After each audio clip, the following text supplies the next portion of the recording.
Okay, since we're really running short on time, let's go to the fall. Oh boy, Fall's got some stuff.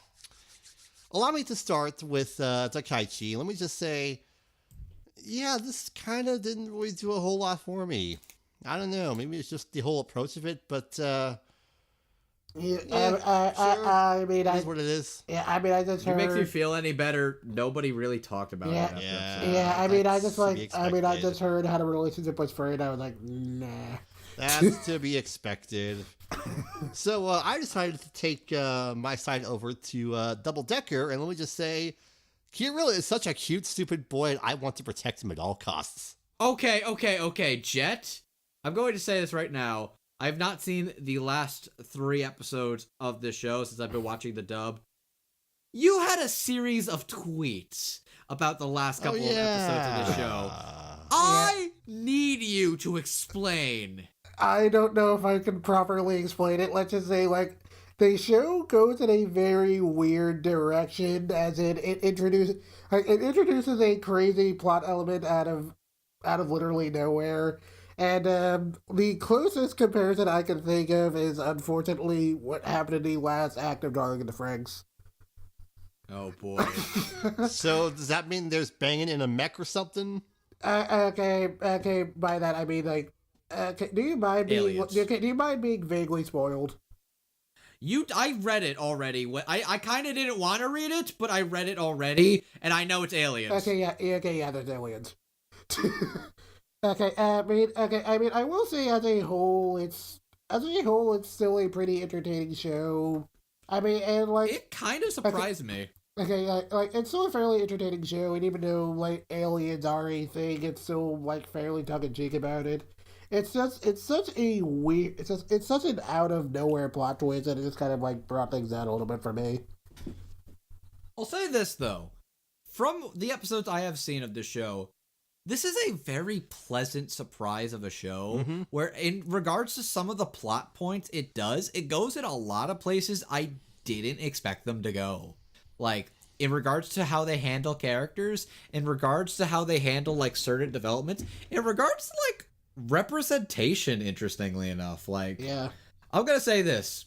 The episode where they had the high school prom, I knew they were going to go into buzz cuts past. I was thinking it was going to go in one of 2 directions. One of which I was curious about. The other one I was very concerned about. It did not go either of those directions and went somewhere very different that I was kind of surprised by and sort of impressed by. It kind of goes above and beyond in that regard. And, like, I don't think it's perfect with how it handles some of that representation, but it's kind of interesting to see it try. And it's also just a very fun, wacky comedy, and goddamn, Kirill is so chaotic stupid and kind of adorable. It's really funny. Like, that's what I love about him. Such a good trait. Have you been watching the dub of it, Alex? I've only been catching it in bits and pieces because I don't have that much time in the world. Okay, the dub of it is really good.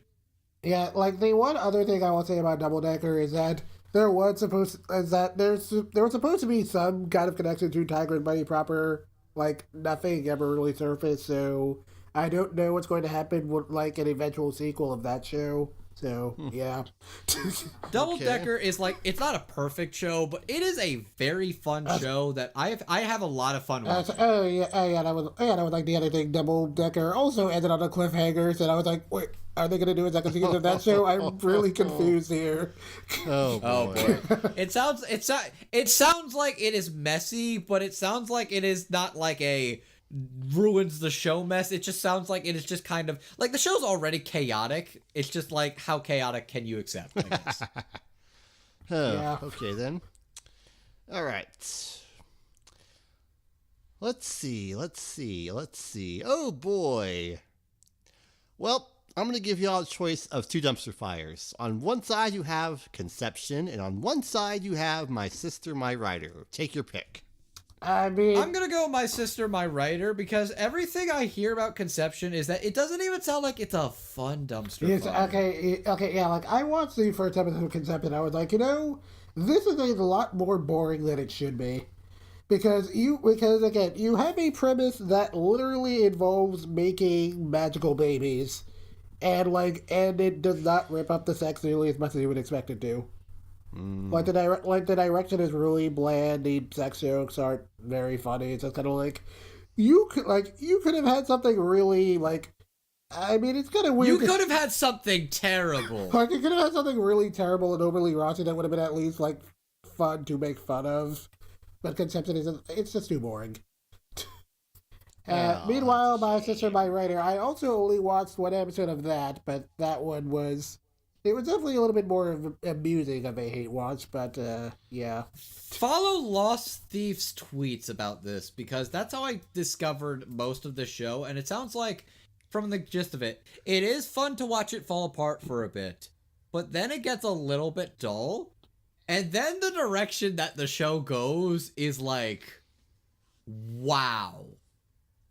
Mm-hmm. What the were you thinking? Oof. Yes, boy. And then I knew the production got bad enough that one of the animators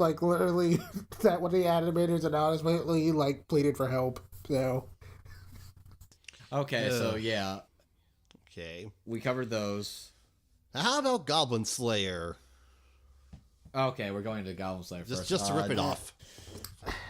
Okay, I did not watch past episode 1 in either language.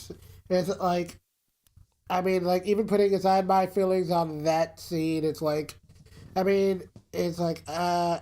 whenever I know people enjoy that show, it wasn't for me, and that's basically my feelings on it.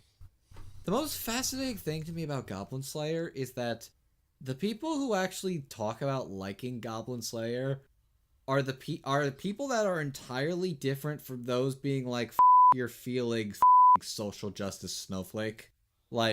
They are so vastly different in what they see in the show. In that the people who like the show, they enjoy the smaller character interactions between the Goblin Slayer and his party, and they enjoy more of the more interesting D&D based fantasy elements.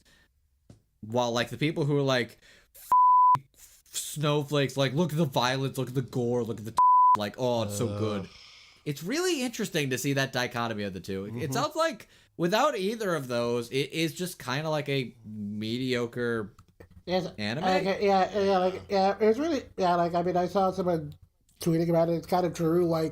After a while, no one is really talking about it that excitedly. After the first 1 or 2 episodes. It is basically it opens with the shock value. I think that's the thing that obsessed me the most about it in hindsight. It's just that it was there to get a reaction, and it worked. And that's, oh boy, you want to talk about getting a reaction? Where are you going? Allow with this? me to tell you all what I know about SAO Alicization. Okay, can we talk about SAO? You almost went a full season. Allow me to paint the picture. This show comes back, brings in the most stupid, contrived isekai entry point possible, and now we get the incredible adventures of Kirito and his new twink boyfriend, whoop-de-do, and you couldn't even go 12 episodes, or even 10, without shoehorning in a scene of gratuitous sexual assault and a rape attempt. Bravo, you pile of crap. I am applauding you. Yeah, I don't want to say the thing that's more annoying, because honestly, that situation is annoying, but what's also annoying is how people reacted to what Kawahara himself kind of said about that, where he semi-apologized for it, and then you get a whole bunch of people in comments who are like, he shouldn't have to apologize for this, you snowflakes. Here's the thing. It sounds like it's the kind of thing that he wrote a while back, and actually kind of laments on some of the decisions he made. Here's the thing. Here's my view on it. Once, okay. Twice, you're pushing it. 3 times, that's a trend you gotta stop. When you pull this card 4 times, there's a problem. I don't care if this is based off of, well, this is just what I read when I was a kid, so that's how I learned to write. No! If you can't talk about it the right way, don't talk about it at all. This is fundamental writing we're talking about here. Yeah, it's not hard. Okay, yeah, basically my big takeaway from this is that, like, hopefully he won't write this sort of thing in ever again, but, yeah. Yeah. It's what it is. Jesus. That was the Aniplex show that season I really wish I watched. Bunny Girl Senpai. Yeah, I've heard good things about that. Everything I've seen and heard about it sounds like something I'm really going to enjoy. I'm just now thinking, do I wait for a dub? Because at this point, like, this was basically, here's the thing. As far as, like, actual, like, discussion, this basically clouded Goblin Slayer by a country mile. Because, like, I could see people were discussing and being into, like, Bunny Senpai, like, every week. And that's really interesting to me. Mm-hmm. What else? Fall had some good stuff. Yeah, I need to cool down after all that. So, how about Zombieland Saga? Oh, Zombieland Saga. I was catching up on this. Very, very good, and with a very excellent dub to it as well. Oh, Rico Fajardo as Kotaro is damn phenomenal. Chew that ham, I say. Chew it! By the way, I just watched, literally today, episode 8. The episode, if you will. And I gotta say, I'm they did a good job with that. They well done. Did a good job with that. Well done. Like, so legitimate question now. Between Lily, Saki, and Tai Yamada, who is best girl? That is really, really tough for me. Yeah. That's a tall order right there. I'm gonna go Saki, because Saki is... Her reaction when she sees a attempted, like, creepo idol meetup scenario is to deck that mother. And I respect that. And also, she's a badass, and also she's kind of hot. So... Okay. Yeah, anyways, this is a very odd show that I did not know where it was going to go. I think okay, I'll say this about Zombieland.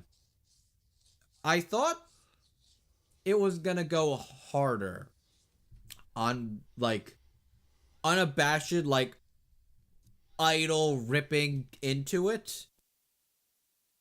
And then sort of, like, embraced being an actual idol show? Yeah. This is not a bad thing to me. It's just odd in that it felt like the direction of the first 2 episodes is that this was going to be, like, unapologetic. Yeah, I mean, I hate to directly borrow from TV tropes, but it's basically a decon recon switch. Where it's like, basically, like, something starts off where it looks like it's going to deconstruct or, like, rip on whatever genre it's making fun of. And then it actually turns out it's celebrating that genre. So, yeah. If nothing else, I do think them just straight up being undead zombies, there's still plenty of fun jokes and scenarios you can do with that. And just the fact that Tai is just always Tai is great. And I'm totally down for that. It was a genuine surprise. And it has made me feel for things. Like, I was going to say, episode 8 legitimately made me teary-eyed. I'm like, oh, you actually got me in. And I was just going to say, Lily Hoshikawa is valid, and we respect her. Yes. Eat it. This is a very good show that has a good amount of sincerity to it, so well done. Oh, and just in case this ever happens again, the next time one of you idiotic anti-tubers wants to go, oh, and they're not a transgender girl, it was just something Crunchyroll did, I will find you and I will smash your faces against your computer screens. You got it? That just seemed like so much unnecessary effort. And I just love that one guy is like, they were lying. I'm from Japan. I should know. It's like, really? God, okay. Well, there's a rant. Regardless, yeah. Zombieland is very successful. It's probably going to get a season 2. Its dub is great. I mean, like, if I have but one regret for that show, it's like, Where's the Yugiri episode, you cowards? Yeah, there's some stuff to go into it with the Yugiri there. It's like she's also apparently 19, I found out. So it's like, ooh, what sort of did she get into in her life? All right. So how about we round this whole thing out with the second coming of Trigger in the form of SSS. No, wait. There's one more I want to do first. Okay. There's one more I want to do first. Okay. I want to talk about Bloom Into You. Ah, okay, go ahead. Bloom Into You is delightful. It is enjoyable. It is charming. It is emotional. It is funny. It is stellar. It is a fascinating exploration into like queerness and like sexuality and even asexuality. And it is a interesting tale. It is complex. I really enjoy its cast of characters. It's a bit slow, but if you stick with it, you really will get something truly spectacular. Like, this was a show that sort of flew under the radar. Then like halfway through, it shows what it really is doing, and the conversation skyrocketed about this and sort of rose up in popularity. And it's wonderful. It's fantastic. I really enjoyed it, and it's been very, very enjoyable to watch it. I'm very glad this one came out in a season where Citrus was like the best Yuri thing, supposedly. I'm really glad Bloom Into You came out, and it was really good. Also, to throw one more in, Run With the Wind was also really good too, and flew under the radar. And if you like Haikyuu and Sports Boys, it's really good. Yeah, that was also good. Also, we didn't cover it in summer stuff, but Planet With also flew under the radar because Crunchyroll wouldn't promote the dang thing. But that was also a very good show that somehow managed to cram the literal equivalent of two 26-episode seasons of a mecha show, as well as their movie sequel OVAs, into 13 episodes. And it's really kind of stupendous. Yeah. Okay.